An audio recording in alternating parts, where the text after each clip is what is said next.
Bonjour à toutes et à tous, on se retrouve aujourd'hui mercredi midi donc pour faire le risotto aux champignons et au fromage. Donc cette recette on va la faire au cookéo. Donc c'est une recette qui est assez rapide, qui met environ 25 minutes de cuisson. J'ai déjà préparé tous les ingrédients pour gagner du temps. Donc on aura besoin de 400 g de riz arborio, donc du riz pour risotto. Voilà, moi j'ai pris celui-ci de comptoir du grain de chez Leclerc. On aura besoin de 300 g de champignons, de 2 oignons coupés en morceaux, de 20 centilitres de vin blanc, mais là moi c'est le reste d'hier, donc c'est une paquette de 25, il y a 15 ml seulement, parce que j'ai utilisé 10 centilitres pour faire les roulés de viande au jambon. Et je vais mettre le reste simplement dans mon risotto. On aura aussi besoin de 650 ml d'eau. Voilà. De 50 g de parmesan. De 20 centilitres de crème fraîche, de crème liquide. Donc moi j'ai pris la crème légère Envia de chez Lidl, qui a 12% de matière grasse. Et on aura besoin d'une cuillère à soupe d'huile et de sel et de poivre. Voilà. Donc on se retrouve tout de suite au cookéo. On va commencer la recette. Donc là je vais démarrer avec mon cookéo sur le mode doré. Donc je fais manuel, cuisson classique et doré.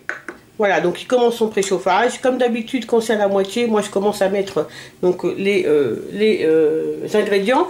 Je vais mettre une cuillère à soupe d'huile d'olive. On va finir la bouteille.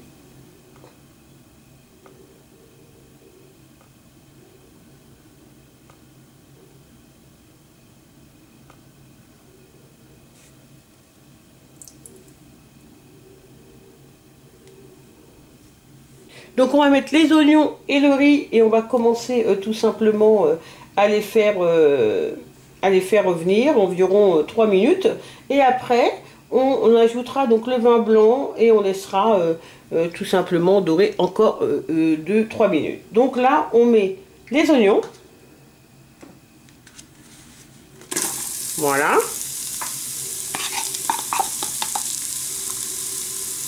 On va mettre le riz.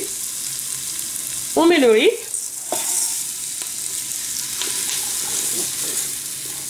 Voilà, on remue pour que l'huile d'olive imprègne,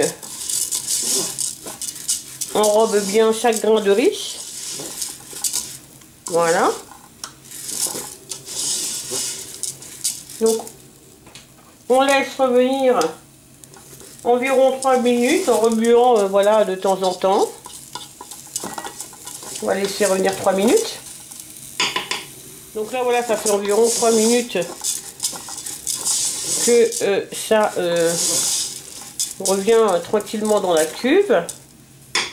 Donc on va ajouter le vin blanc et on va encore laisser environ 2 minutes.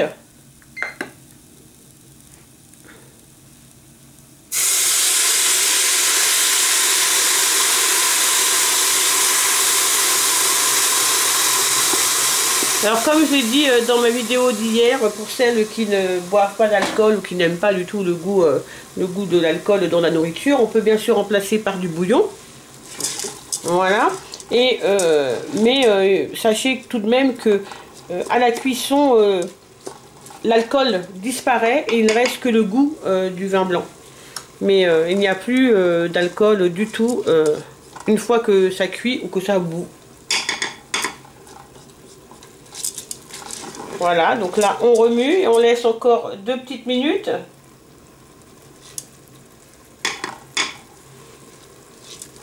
Donc là la recette est presque terminée, hein.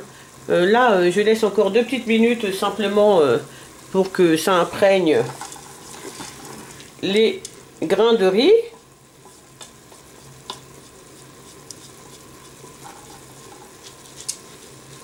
C'est la première fois que je fais cette recette au cookéo, hein. Donc on verra bien ce que ça va donner. On teste ensemble, hein. Alors après, bien sûr, on peut aussi la faire traditionnellement, hein, sur la gazinière. Ça prend juste un peu plus de temps, puisque à chaque fois, il faut mettre une cuillère d'eau de bouillon, remuer, mettre une cuillère de bouillon, remuer, mettre une cuillère de bouillon, remuer, et laisser cuire comme ça tranquillement. Ça prend beaucoup plus de temps. Donc c'est pour ça que quand j'ai trouvé cette recette au Cookéo, j'étais vraiment très contente. Je me suis dit, je vais vraiment tester, parce que c'est le risotto, moi j'adore ça, et ce qui me freine des fois c'est à le faire, c'est que c'est long. Donc voilà, là ça a bien absorbé donc le vin blanc, et là il y a déjà plus d'alcool, hein. Ça a cuit, voilà. Donc on va ajouter les champignons, on va saler et poivrer. Donc les champignons, moi c'est les champignons de Paris, hein. Voilà, ils sont déjà un peu oxydés d'ailleurs, mais bon, pas grave. Voilà, on remue, on va saler. De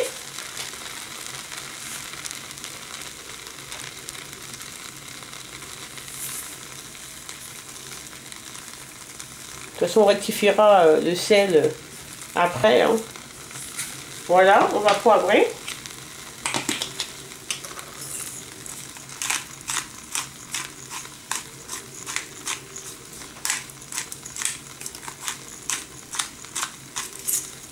Voilà, on va remuer. On va ajouter l'eau. Donc là, on ajoute les 650 ml d'eau.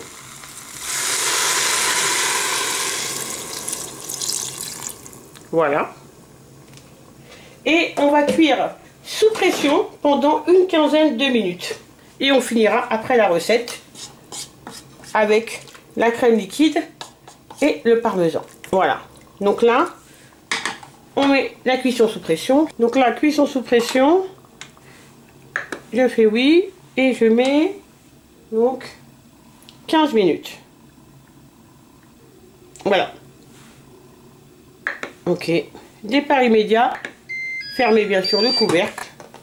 Verrouillez. Et c'est parti en préchauffage et en cuisson. Et je vous retrouve dans 15 minutes. À tout à l'heure.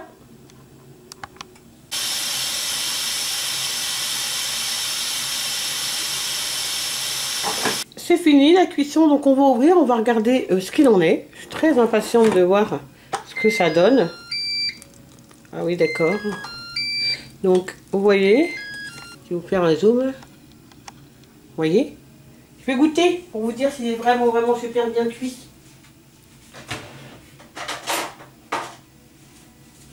On va goûter le riz pour voir si il est bien cuit, puis s'il y a assez de sel.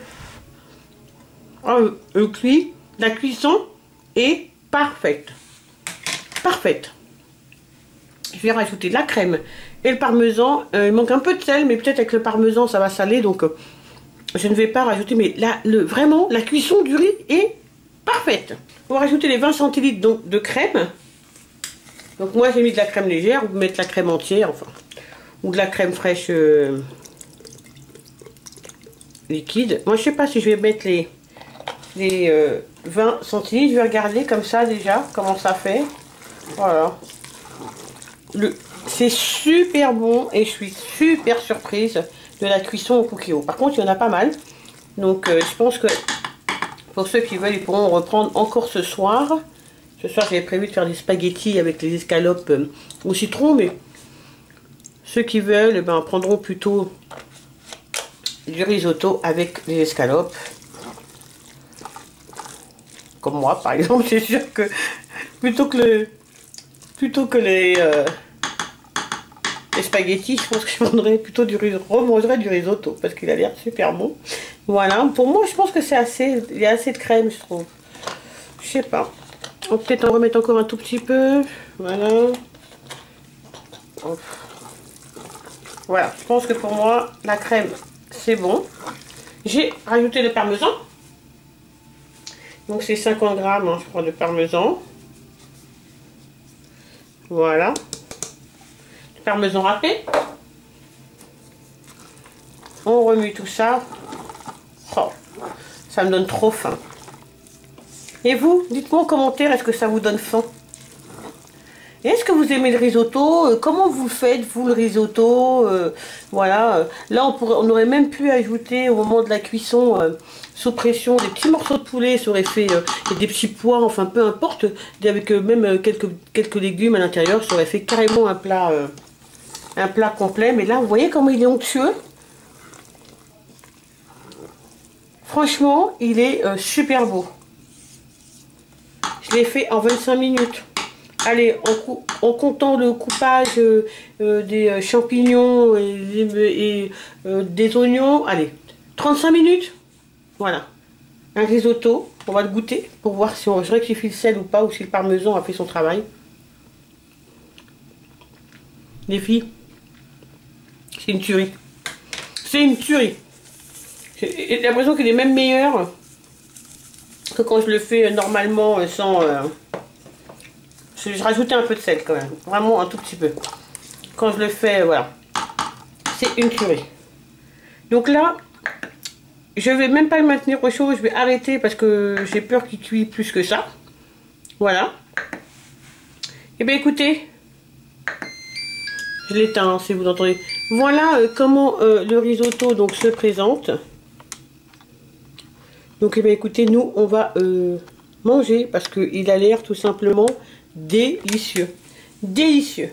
Il est onctueux, il est vraiment... le riz et la cuisson du riz est parfaite au Cookéo, parfaite. Voilà les filles. Bah écoutez, on se retrouve tout à l'heure. On va faire quelques muffins aux myrtilles pour les goûter les 2 prochains jours. Et au chocolat aussi, je pense. Donc, on se retrouve tout à l'heure pour la recette. À tout à l'heure. Coucou. On se retrouve pour faire cet après-midi pour faire une petite recette de gâteau qui nous servira de goûter et aussi de dessert pour ceux qui veulent. Et donc ce sont des muffins. Donc on va faire 2 sortes de muffins. Donc on va faire les muffins à la myrtille. Je le répéterai jamais assez, ce sont mes muffins préférés. Et des muffins aussi au chocolat, donc avec un petit carré de chocolat au lait à l'intérieur. Voilà, parce que ma fille n'aime pas les muffins à la myrtille. Voilà, donc je vous dis exactement ce dont on a besoin. Donc on aura besoin de lait, on aura besoin de beurre, on aura besoin d'œufs, de 2 œufs, on aura besoin de farine, donc de lait. Alors, je vous explique, parce que là, moi j'ai une recette pour simplement environ 12-14 muffins, et là je vais doubler. Donc je vous mettrai sur le blog la recette que moi j'ai à l'initiale, mais celle que je fais aujourd'hui, elle est doublée. Je ne sais pas si vous avez compris, mais je pense que oui. Voilà, donc je vous donne la recette normalement que je fais initialement sans doubler les doses. Donc on a besoin de 4 cuillères à soupe de lait demi-crémé. Donc là c'est le lait bio de chez Lidl. On a besoin de 150 g de farine. Donc celle-ci c'est la bio de chez Lidl aussi, type 65. D'un œuf normalement. On a besoin normalement de 90 g de beurre, d'une pincée de sel, après on agrémente de ce qu'on veut, de chocolat ou de fruits. On a besoin d'un sachet de levure chimique et on aura besoin de 75 g de sucre. Moi je préfère mettre de la cassonade. Voilà. On peut faire aussi moitié-moitié, moitié cassonade, moitié sucre. Je pense que c'est ce que je vais faire. Comme je vais doubler les quantités, je pense que je vais faire comme ça. Voilà. Donc là, si vous voyez 2 œufs, c'est parce que simplement les quantités sont doublées. Je me répète beaucoup, j'espère que vous avez compris, mais je pense que oui, parce que c'est juste moi qui me répète énormément. On commence tout de suite la recette. Donc dans le bol, là, on va mettre donc les 2 œufs. On va donc mettre les 150 g de sucre. Donc moi je vais faire moitié-moitié, je vais mettre moitié de sucre normal et moitié cassonade. Donc là je vais mettre 75 g de sucre normal. En sachant que cette pâte on va la diviser en 2. Hein. Voilà. 75 g pour le sucre normal. Et on va mettre 75 g de cassonade.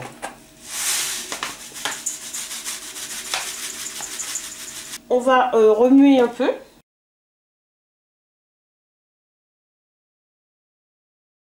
Je préchauffe mon four à 190 degrés. Voilà. on va mettre donc 4 cuillères à soupe, donc 8 cuillères à soupe de lait. Donc moi j'ai ma petite mesurette comme ça, qui est une cuillère à soupe. Donc je vais en mettre 8. Donc là j'ai mis mes 8 cuillères à soupe de lait. Voilà. Je vais mettre la farine et après on mettra le beurre, la levure. Voilà, donc là on va mettre donc la farine. Donc la farine, comme j'ai doublé quantité, donc normalement c'est 150 grammes, mais je vais en mettre 300. Je vais mettre la pincée de sel. Voilà, environ cette petite quantité. Voilà. La levure. Donc là je vais mettre, normalement c'est 2 pincées de sel, hein, puisque j'ai doublé. Moi je vais mettre 2 sachets de levure. C'est de la levure chimique.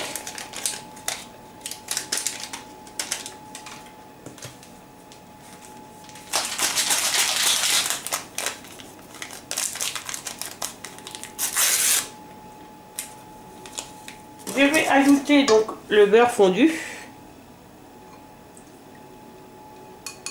Et je vais remuer.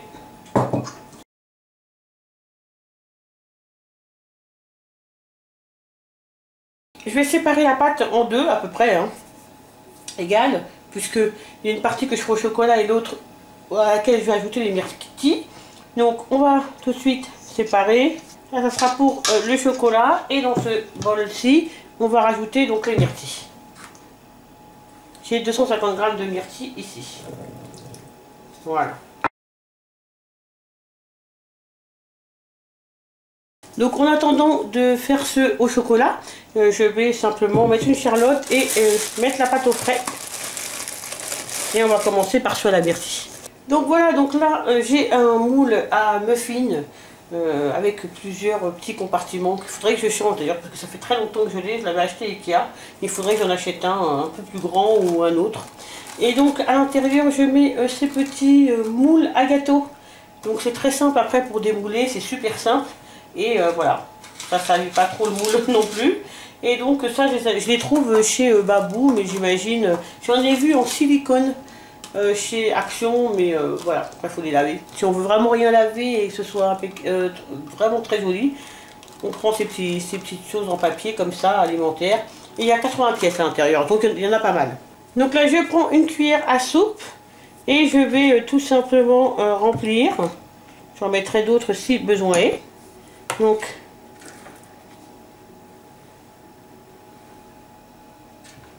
une cuillère à soupe, honnêtement ça gonfle déjà pas mal quoi. Moi j'en mets partout, puis après je regarde ceux qui ont vraiment pas beaucoup et dans ces cas-là je rajoute. Là je sais que je rajouterai un peu de pâte. Voilà, je vais faire tout de suite. Voilà. Vous voyez la recette de muffins, enfin ma recette de muffins en tout cas, celle que je fais depuis des années, elle est ultra simple. Et il y a énormément de variantes. Vraiment, on peut carrément faire fondre le chocolat avec le beurre et le mélanger à la pâte et faire tout chocolat. Et mettre un petit carré de chocolat blanc à l'intérieur, ça c'est délicieux. Je vous les ferai un jour si vous voulez. Je les fais surtout, généralement je les fais vers la période de Noël ou plutôt automne-hiver, mais j'en ferai pour vous montrer. C'est vraiment délicieux comme ça. Donc j'ai préchauffé mon four à donc 190 degrés. Et on va les cuire pendant 25 minutes. Et une fois qu'ils seront cuits, on fera ça au chocolat. Voilà. Donc là, il y a une petite dizaine de muffins donc aux myrtilles. Et on va les mettre au four pendant 25 minutes. Voilà, donc les muffins donc, à la myrtille sont terminés. On va faire ceux au chocolat au lait. Et comme vous pouvez voir, ils sont vraiment superbes. Je ne peux pas les prendre dans ma main parce qu'ils sortent du four, donc ils sont assez chauds. J'essaye de zoomer pour que vous puissiez avoir une meilleure vue. Voilà. Donc là, voilà, on a repris notre moule. Je prends la pâte que j'avais mis au frais pour faire les muffins donc au chocolat au lait. Et simplement, je vais garnir pareil.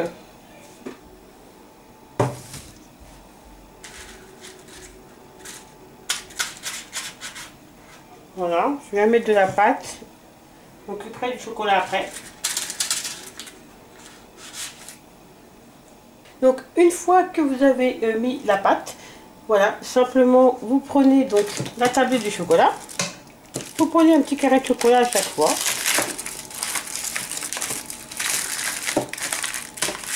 Voilà, prenez un carré ou deux comme vous voulez.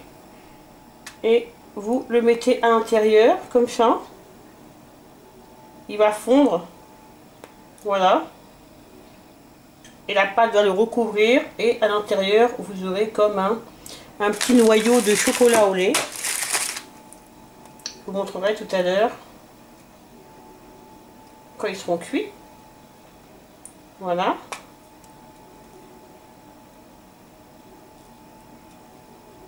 Je vais les enfourner pour 20 à 25 minutes au four, dans mon four. Voilà, à tout à l'heure. Donc voilà, là vous avez les muffins donc au chocolat au lait. Et donc moi ce que j'aime bien c'est quand ils sont comme ça, vous voyez, complètement fermés, qu'on ne sait pas ce qu'il y a dedans. Et on mord à l'intérieur et le chocolat fond. Bon, là je ne peux pas vous montrer parce qu'il vient de sortir du four et je ne veux pas me brûler. Voilà, donc des muffins donc au chocolat et des muffins au myrtille. On est bien là pour quelques jours quand même de goûter. Voilà. Bah écoutez, on se retrouve tout à l'heure pour faire le menu de ce soir qui sera une escalope de dinde au citron avec des spaghettis. Voilà. Repas ultra simple et ultra rapide. À tout à l'heure. Bye bye. Voilà, donc on se retrouve pour faire le dîner. Alors ce soir, je suis crevée. Et vraiment, je suis super contente d'avoir prévu une recette ultra rapide. Sinon, de toute façon, quand c'est comme ça, je prévois toujours dans mon menu une ou deux recettes à faire très facilement. À la rigueur que même les enfants peuvent faire, c'est moi, je suis fatiguée. Et là, je suis bien contente de tomber ce soir sur la recette la plus facile du menu. Parce que vous allez voir comment c'est une recette express, très bonne, très goûteuse, vraiment super simple à faire et très bonne. Donc, c'est donc les escalopes au citron. Il nous faut donc 2 oignons que j'ai déjà coupés. Il nous faudra, normalement c'est une recette pour 6 personnes. Je vous mettrai sur le vlog la recette de 6 personnes. Mais nous, bon, on a que 4, on est 4, donc je fais pour 4. Donc normalement c'est 2 citrons. Là, je mets que 1 citron. Donc il nous faudra de la crème liquide, de la crème fraîche, enfin une crème, comme vous voulez, crème fraîche liquide ou crème liquide entière. Bon là, nous c'est la crème légère puisqu'il m'en reste donc, de ce midi quand j'ai fait le risotto. Donc je vais la finir et en rajouter un peu. Et voilà, du sel, du poivre, des herbes de Provence et puis des escalopes donc de dinde que j'avais acheté au Lidl, si vous vous souvenez, quand j'ai fait mon retour de course. Et c'était une grosse barquette, donc il y avait pas mal d'escalopes dedans, donc j'en ai ressorti 4 et puis j'ai mis le reste au congélateur, avec lesquels certainement la semaine prochaine soit je ferai des nuggets, soit je ferai tout simplement des escalopes panées. Voilà, donc on va commencer tout de suite la recette. Vous allez voir, c'est très simple. Et on va accompagner donc ces escalopes de dinde au citron avec des spaghettis tout simplement. Voilà. On se retrouve devant la gazinière. On se retrouve donc devant la gazinière pour faire donc revenir les escalopes. Et d'abord, on va faire revenir les oignons un petit peu sans coloration. Vous allez voir, c'est une recette qui va très vite. On va mettre cette huile là, la 8 Adore Végéor 4 huiles végétales, donc c'est un mélange de 4 huiles. On a déjà vu l'utiliser dans les pains, etc. Et voilà, on va mettre cette huile là, on va mettre, je sais pas, peut-être, allez, on va dire 2 cuillères à soupe, même pas, peut-être une seule. On va voir. Donc là, j'en mets un petit peu. Voilà, pas plus. Voilà. Donc voilà pour l'huile. On va donc mettre les oignons, on va les faire revenir un petit peu, légèrement. Voilà. Et j'ai coupé assez grossièrement, comme vous pouvez voir. Voilà. On va donc mettre les escalopes.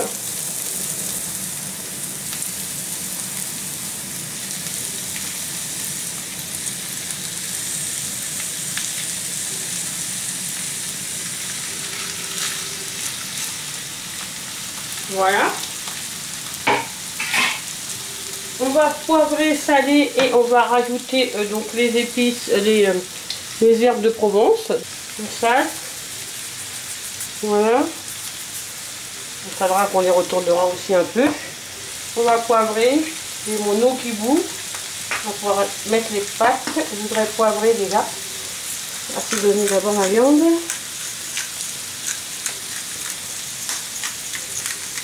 Voilà. Et on va ajouter un peu d'herbe de Provence. C'est pas dans la recette, mais moi j'en mets toujours un peu. Ça donne un très bon goût. Voilà. Un petit peu comme ça sur chaque escalope. Voilà. Et on va laisser revenir un peu et après on va les retourner. On va faire la même chose de l'autre côté. En attendant, je vais mettre mes pâtes dans l'eau bouillante. Puis bon. Donc les escalopes, on les fait cuire une dizaine de minutes en les retournant au bout de 5 minutes à peu près.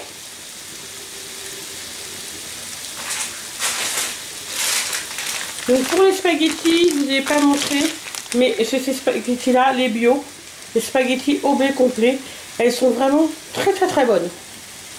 Ces spaghettis sont vraiment très bonnes et il y en a d'autres aussi, c'est des penne. Alors les penne, ils sont très bien aussi, c'est juste la cuisson, il faut doubler, le temps de cuisson qui est inscrit sur le paquet. Et elles sont très bonnes aussi. Donc là, je vais retourner les escalopes. Je vais regarder d'abord. Bon, je vais les laisser cuire encore un petit peu. Je vais les retourner. Voilà.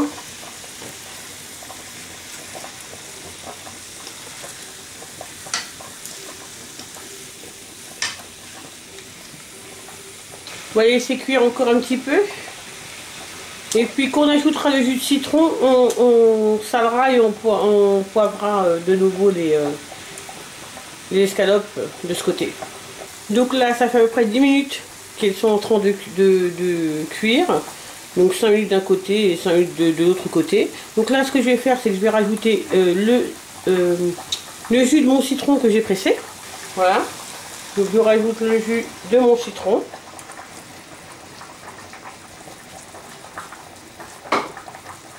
Je vais saler ce côté et poivrer. Je vais laisser cuire environ 3 minutes. Voilà. Hop là.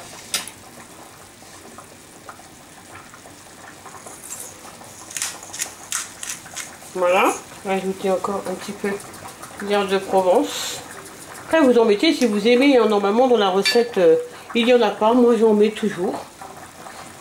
Il m'arrive même des fois de mettre un peu d'ail. Voilà. On va laisser cuire environ 3 minutes. Comme ça. On va baisser un peu. Voilà. Feu moyen. Et on va laisser voilà, cuire 3 minutes avant de rajouter la crème. On laisse cuire un peu dans le jus de citron. Donc là j'ai baissé le feu parce que je vais rajouter donc la crème. Donc on va rajouter la crème en remuant. Donc là c'est un reste de crème que j'avais de ce midi quand j'ai fait le risotto. Un peu plus. Voilà. Vous voyez. Je mets un peu de crème comme ça. Bon, moi je dirais 100 ml. Ça fait à peu près ça. 100 ml pour 4. Hein. Pour 4 escalopes. Ça fait environ 100 ml. Après, rien ne vous empêche de mettre la crème fraîche si vous préférez. Voilà, moi je préfère mettre de la crème allégée. Mais rien ne vous empêche de faire autrement. Oui, bien 100 ml hein, de crème. Un peu plus même, je dirais 120 ml pour les 4. Bah, après, il faut que ça puisse, qu'on puisse avoir un peu de sauce pour mettre sur les spaghettis, quoi. Sinon, après, on n'a vraiment pas de sauce du tout. Voilà. Donc, je vais goûter pour voir s'il manque un truc, si j'ai envie de rajouter quelque chose. Des fois, à ce stade, je rajoute un peu de piment et de l'ail. Donc, on va goûter pour voir. Je vais mettre un peu d'ail. Vraiment pas grand chose, hein. Même pas une demi-cuillère à café. Vous voyez? Vraiment un tout petit peu. Parce que cette recette, je trouve toujours que le goût du citron est très présent. Donc je mets un peu d'ail. Moi je ne mets pas grand chose, mais juste un tout petit peu. Et je trouve qu'en faisant ça ou en mettant un peu de piment aussi, ça contrebalance un peu le goût du citron. Après si vous aimez vraiment beaucoup le goût du citron, et c'est comme ça. Vous voyez, l'ail je trouve contrebalance. Et donc, je vais aussi mettre un peu de piment, tout petit peu. Donc c'est de l'ail semoule que j'avais mis. Et là, c'est un piment, donc chili, voilà, c'est les piments, si vous voulez, les flocons piment, mais en poudre. Voilà, donc je vais mettre vraiment un tout petit peu. Vous voyez? Quand je vous dis un petit peu, c'est vraiment un petit peu, hein. C'est juste pour contrebalancer le citron. Mais je vous assure que ça, c'est suffisant. On ne cherche pas forcément à avoir le goût piquant, on cherche juste à mettre un ingrédient qui va un peu contrebalancer le goût citronné. Comme je vous ai dit, à moins que vous aimiez vraiment le goût citronné, dans ces cas-là, vous laissez la recette exactement sans rajouter d'ail, sans rajouter de piment. Nous, en général, on aime bien le goût du citron, mais voilà, on aime bien aussi un peu d'ail et de piment, donc ça contrebalance bien, on aime bien comme ça. Voilà, donc là, je vais laisser vraiment 2 minutes. Et pas plus, à feu vraiment moyen. Et après, la recette est terminée. Donc, vous voyez, c'est vraiment très simple. On peut mettre un peu de persil si on veut. Voilà, je vais en mettre un petit peu. Donc là, on va mettre du persil lyophilisé. Hein. Voilà, qui va se réhydrater tranquillement. On n'en met vraiment pas beaucoup. Hein. Ouais, j'avais même déjà trop mis. Donc, c'est juste une cuillère, même pas une demi-cuillère à café. J'aime bien le goût du persil, ça donne un petit goût terreux, je trouve. Je sais pas si c'est moi, mais j'ai toujours l'impression que le persil donne un petit goût terreux que j'aime bien, un peu comme le goût des champignons. Voilà. Donc voilà, c'est surtout pour la couleur, je trouve. Voilà, donc cette recette elle est super simple, bien sûr. Vous pouvez rajouter des champignons. Voilà, si vous avez des champignons en boîte, vous pouvez les rajouter. C'est une recette qui va super vite, ça met 10 minutes, 15 minutes maximum à cuire. Vous faites vos pâtes en même temps et voilà, vous en avez, le repas est prêt en 20 minutes maximum. Voilà, ça m'aide bien quand je suis fatiguée, les repas comme ça. Et voilà, donc là, tout simplement, on va dresser une assiette. On accompagnera ce repas en entrée d'une petite salade de tomates. Donc voilà comment ça se présente. Donc là, juste une petite salade de tomates avec quelques branches de salade qui restaient. Et voilà, donc là vous avez le filet de dinde citronné avec les petits oignons comme ça et les spaghettis. Voilà, voilà le repas de ce soir. Rapide. Et je peux vous garantir que c'est délicieux. Voilà, donc j'espère que la vidéo vous a plu. Si c'est le cas, n'oubliez pas de me mettre un petit pouce vers le haut pour me dire et pour me soutenir. J'espère que vous allez tous bien, que vous avez passé une super soirée. Moi, je suis vraiment fatiguée. Je vais manger et certainement aller me coucher très tôt ce soir. Du moins, je l'espère. Je vous retrouve demain pour des nouvelles recettes. Et surtout, n'hésitez pas à venir me suivre sur Instagram. Et vous retrouvez bien sûr les fiches recettes de ce qu'on a préparé aujourd'hui sur le blog. Je vous embrasse très fort. Et surtout, prenez bien soin de vous. À bientôt. Bye bye.